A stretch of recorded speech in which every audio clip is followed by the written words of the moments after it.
Assalamualaikum teman-teman. Perkenalkan, nama aku Erlen Febrina dan NPM-ku. Aku dari kelas 1B dengan dosen pengampu. Nah teman-teman, pada video kali ini aku mau membahas mengenai materi filsafat pendidikan dan teori manajemen pendidikan. Sebelum lanjut ke pembahasan, teman-teman jangan lupa like, comment, share, and subscribe ya. Oke teman-teman, sebenarnya apa aja sih yang bakal kita bahas? Nah, di sini kita akan membahas yang pertama adalah filsafat pendidikan.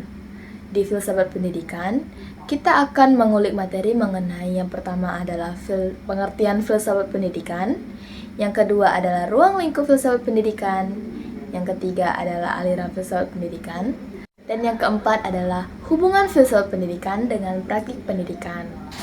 Lalu, pembahasan selanjutnya adalah mengenai teori manajemen pendidikan. Di teori manajemen pendidikan, kita akan lanjut membahas mengenai 1. Pengertian manajemen pendidikan, 2. Teori manajemen pendidikan, yang ketiga unsur manajemen pendidikan, dan yang keempat adalah tujuan manajemen pendidikan. Nah, sebelumnya teman-teman udah tahu belum sih apa itu filsafat? Terus filsafat pendidikan itu apa? Manajemen pendidikan dan manajemen itu bagaimana? Nah, mari kita lanjut bahas bersama-sama ya.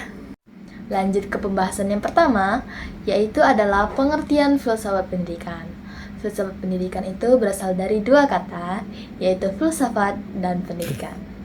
Filsafat secara bahasa Yunani berasal dari kata philos yang artinya cinta dan sophia yang artinya bijaksana. Jadi, filsafat pendidikan adalah kajian mendalam tentang ilmu pengetahuan yang didasarkan atas kecintaan seseorang terhadap ilmu tersebut. Lalu lanjut ke pengertian pendidikan. Menurut Langfeld, pendidikan adalah setiap usaha, pengaruh, perlindungan, dan bantuan yang diberikan kepada anak tertuju pada pendewasaan anak itu, atau lebih tepatnya membantu anak tersebut agar cukup cakap melaksanakan tugas hidupnya sendiri. Jadi, pendidikan merupakan proses mengubah sikap dan tingkah laku seseorang atau sekelompok orang dalam mendewasakan mereka melalui upaya pengajaran dan latihan-latihan. Nah, dari pengertian tadi dapat kita ketahui bahwa filsafat pendidikan merupakan ilmu yang mempelajari tentang kebenaran yang bersifat realistis sehingga dapat mengubah sikap dan tingkah laku seseorang atau sekelompok orang dalam mendewasakan mereka melalui pengajaran dan latihan-latihan yang bersifat mendidik. Lalu pembahasan yang kedua adalah ruang lingkup filsafat pendidikan. Di ruang lingkup filsafat pendidikan, yang pertama adalah ontologi pendidikan. Di ontologi pendidikan tersebut mengkaji tentang hakikat pendidikan. Yang kedua adalah epistemologi pendidikan, yang mengkaji tentang pengetahuan dalam pendidikan.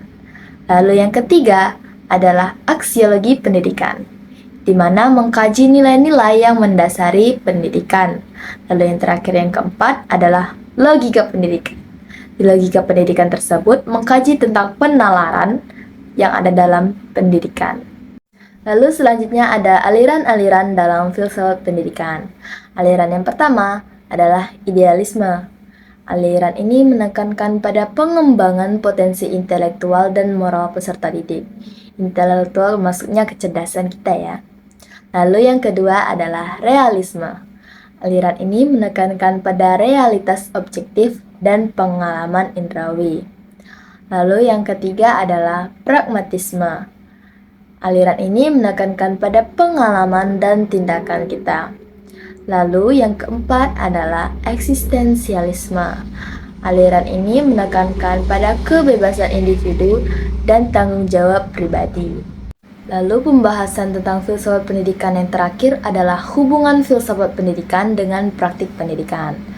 Filsafat pendidikan sangat penting dikarenakan menjadi landasan berpikir bagi para pendidik dalam merancang kurikulum, memilih metode pembelajaran, dan menciptakan lingkungan belajar yang kondusif.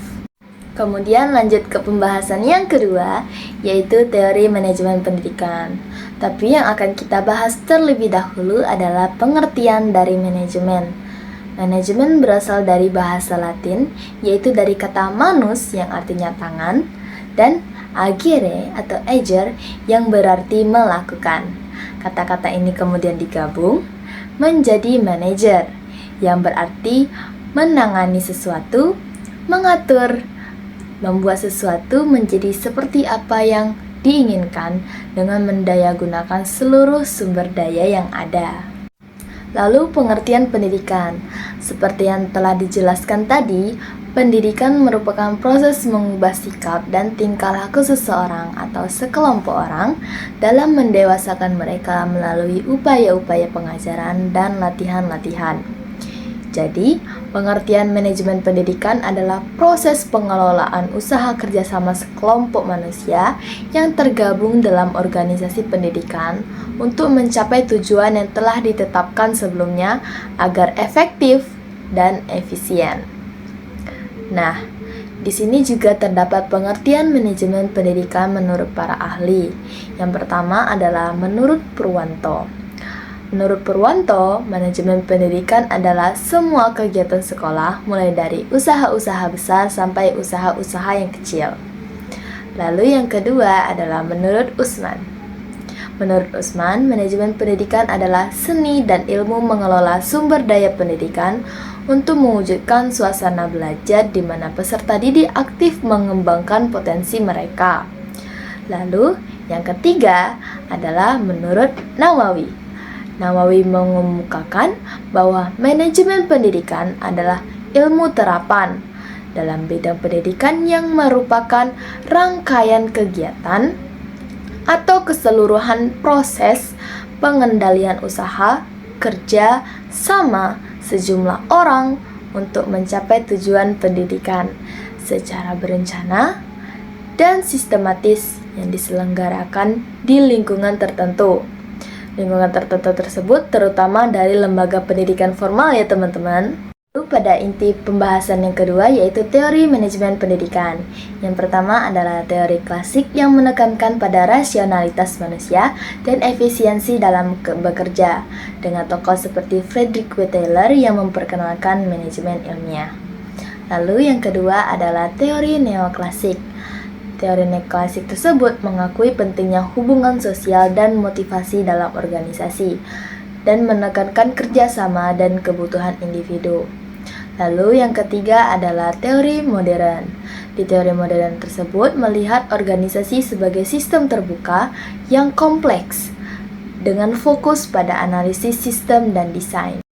Lalu lanjut ke pembahasan selanjutnya yaitu unsur-unsur manajemen pendidikan, yakni ada 7M. Yang pertama adalah man atau manusia, yang kedua adalah material atau barang, yang ketiga adalah machine atau mesin, yang keempat adalah money atau uang, lalu yang kelima adalah method atau metode, yang keenam adalah market atau pasar, dan yang ketujuh adalah minute atau waktu.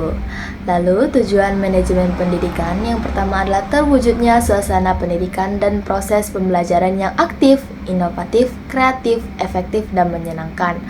Lalu yang kedua adalah terciptanya peserta didik yang aktif mengembangkan potensi dirinya untuk memiliki kekuatan spiritual keagamaan, pengendalian diri, kepribadian, kecerdasan, akhlak mulia, serta keterampilan yang diperlukan dirinya untuk masyarakat, bangsa, dan negara.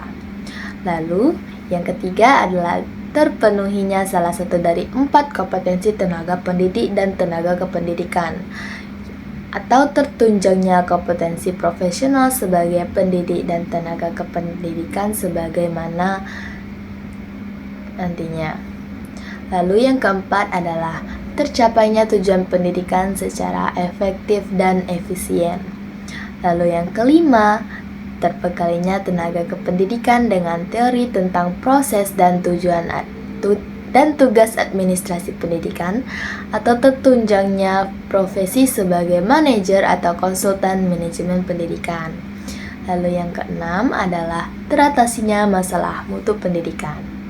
Lalu yang ketujuh adalah tercapainya perencanaan pendidikan yang merata, bermutu, relevan, dan akuntabel, serta meningkatnya citra pendidikan yang positif. Jadi, keseluruhan dari materi-materi yang kita bahas tadi adalah dengan memahami filsafat pendidikan dan juga teori manajemen pendidikan, para pendidik dan kita para calon pendidik dapat mengembangkan pemahaman yang lebih mendalam tentang hakikat pendidikan, tujuan pendidikan, dan proses pendidikan. Hal itu juga dapat membantu para pendidik dalam mengambil keputusan yang lebih baik dalam praktik pendidikan sehari-hari. Baiklah teman-teman, itu saja yang dapat saya sampaikan. Terima kasih kepada teman-teman yang sudah menyempatkan diri untuk menonton video ini. See you next time.